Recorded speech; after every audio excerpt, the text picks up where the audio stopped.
Salah satu makanan ringan khas dari Kabupaten Magelang, Jawa Tengah adalah grubi. Ya, grubi ini merupakan makanan ringan atau jajanan yang terbuatnya dari ketela atau ubi dicampur dengan gula. Nah ini nih korespondensi CNN Indonesia Roby Sofwan Amin bersama dengan fotojurnalis Probokus Hartoyo mengajak kita semua untuk melihat dan juga mengikuti proses pembuatan grubi dalam sehari menjadi. Nah ini bahan bakunya ketelanya. Masuk.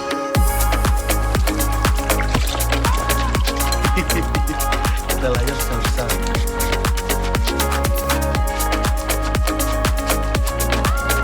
Ini gula Jawa yang dicairkan toh.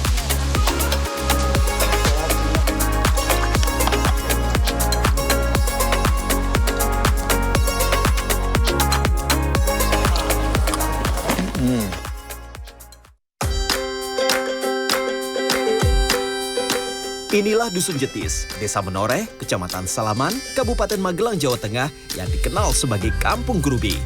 Ya, julukan itu disematkan pada kampung ini karena 40% warganya sehari-hari bekerja membuat makanan ringan grubi. Apa ini Pak? Jawa pohong Pak, ketela. Ketela ya? Ketela. Waduh, mau buat grubi itu ya? Buat grubi itu. Waduh, ini tiap hari segini? Banyak. Yo, kadang lebih, kadang segini. Ini nanjak ini. Berapa? Hari ini kita akan mengikuti proses pembuatan makanan khas dari Magelang, grubi namanya. Nah ini bahan bakunya ketela ini. Kita masuk ke tempat produksi untuk pengolahannya. Nah, udah.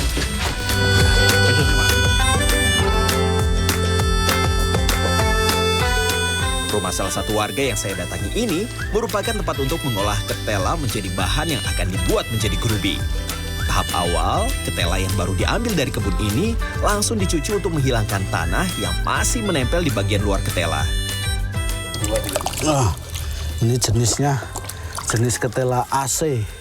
Ketelanya gede-gede.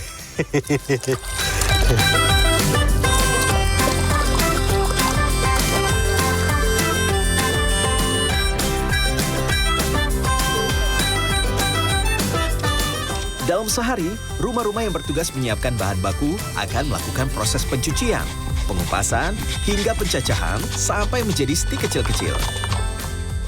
Ini sehari itu biasanya sampai 200 kilo.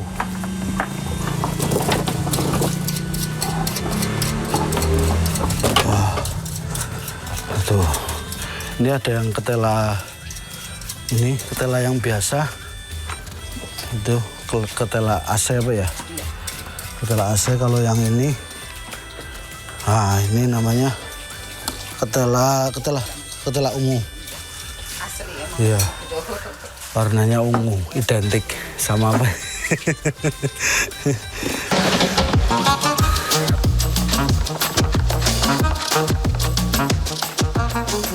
Untuk bahan baku grubi, ketela yang besar akan dicacah halus. Sementara untuk ketela yang kecil-kecil akan dipotong tipis untuk nantinya diolah menjadi kering. Meski masih tradisional dan sederhana, usaha kecil menengah pembuatan grubi ini melibatkan banyak orang yang terlibat bekerja. Dari mulai menyiapkan bahan baku, mengolah menjadi makanan ringan olahan, sampai dengan pengemasan dan penjualan. Nah, ini kalau ngupasnya di tempat ini masih manual seperti ini.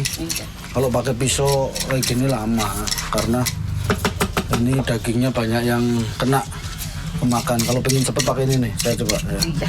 Nih pakai pisau yang udah ada ukurannya. Set.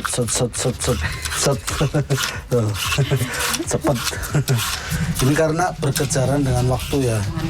Karena yang masak grubinya itu kan jumlahnya banyak, ada 6-10 mungkin ada ya. Ada ya. Sementara ini bahan bakunya kan nggak boleh telat.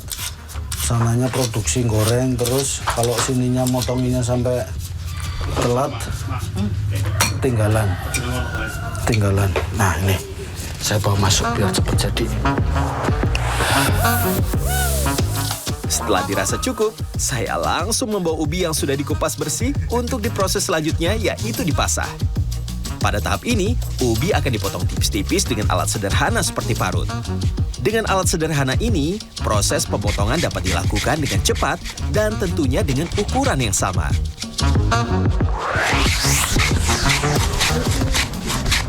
Dah.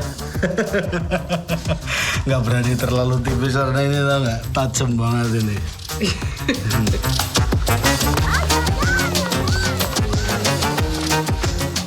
Tahap selanjutnya, melakukan pencacahan.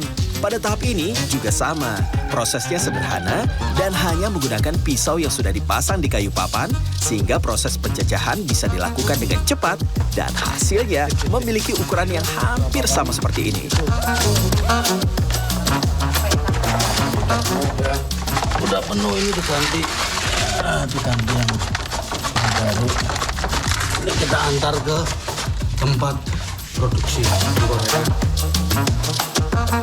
Karena sudah ditunggu oleh ibu-ibu yang sedang mengolah grubi, saya langsung membawa potongan ketela yang sudah dicacah halus ini ke tempat produksi.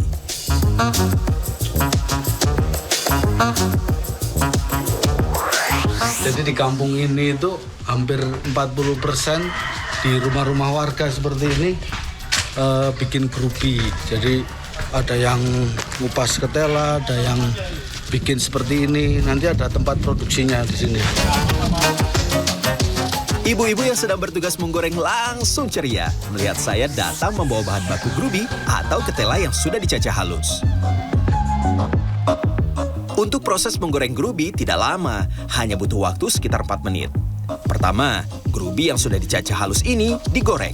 Selanjutnya setelah sudah matang, gula kelapa yang sudah dicairkan dimasukkan. Selanjutnya diaduk sampai gula cair yang dimasukkan pada saat proses menggoreng itu menyatu dengan potongan ketela yang dicacah dan digoreng matang. Saat tengah asik mengikuti proses dan mencoba proses membuat grubi, saya dikejutkan dengan ibu-ibu yang tiba-tiba memegang grubi yang baru diangkat dari penggorengan. Seluruh proses pembuatan grubi ini masih manual dan tradisional. Bahkan pada saat proses pembuatan bola-bola kecil seperti ini. Olahan ketela dan gula yang baru diangkat langsung dipegang untuk dibuat bulatan kecil seperti ini. Coba kalau tidak terbiasa, pasti panas. Ini kan baru diangkat langsung dibulet-bulet gitu loh. Saya tak goreng dulu biar nunggu agak dingin. Biar nanti panasnya udah agak berkurang saya baru nyoba. Kalau sekarang ya aduh gak kuat tangannya. Dalam proses membuat bulatan ini, untuk ukuran sebenarnya relatif, bisa besar, bisa kecil. Proses pembuatan bulatan ini juga tidak terlalu padat ya, agak renggang agar grubinya nanti jadinya bagus dan kriuk saat dimakan. Penasaran dengan rasanya? Saya langsung mencoba merasakan grubi, meski masih panas. Kalau baru ngangkat, masih hangat, masih belum kriuk. Kalau yang udah lama, yang udah lama, udah kriuk. Grubi yang sudah jadi, selanjutnya dibawa ke tempat pengemasan. Di tempat pengemasan ini, sejumlah warga juga sudah melakukan aktivitas mengemas grubi yang sudah matang. Menurut Mbak Pur, salah satu yang mengurus berayan grubi menjelaskan, kemasan grubi ada beberapa macam. Untuk ukuran kecil, 1 mika berisi 6 butir grubi. Sementara untuk yang kemasan lebih besar, 1 mika berisi 12 butir grubi. Tidak hanya grubi, di tempat ini juga memproduksi kering. Untuk olahan ini, ada variasi yaitu dengan taburan wijen. Meski berada di kawasan wisata Borobudur, grubi yang diproduksi warga ini tidak dijual di kawasan wisata. Sasaran pasar produksi grubi ini justru pasar tradisional baik di Semarang, Yogyakarta, hingga ke kota-kota di Jawa Timur. Harga satu bungkus grubi juga tidak terlalu mahal, kisaran Rp2.500 hingga maksimal Rp10.000. Meski tradisional dan sederhana, olahan makanan ringan grubi kalau dirasakan enak dan gurih. Selain dominan manis, bahan ketela yang sudah digoreng kering ini membuat grubi enak dan maunya lagi dan lagi. Selain cocok untuk cemilan teman perjalanan, grubi juga pas cocok kalau dimakan untuk menemani minum teh atau kopi di rumah. Nggak, musim hujan kalau di rumah masih belum ada cemilan, ini mungkin bisa jadi alternatif ya, grubi. Jadi dari ketela diolah campur gula. Ini kalau sama kopi pahit seperti ini atau teh pahit, terus ininya udah manis, itu rasanya pas itu. Roby Sofwan Amin, Probokus Hartoyo, Magelang, Jawa Tengah.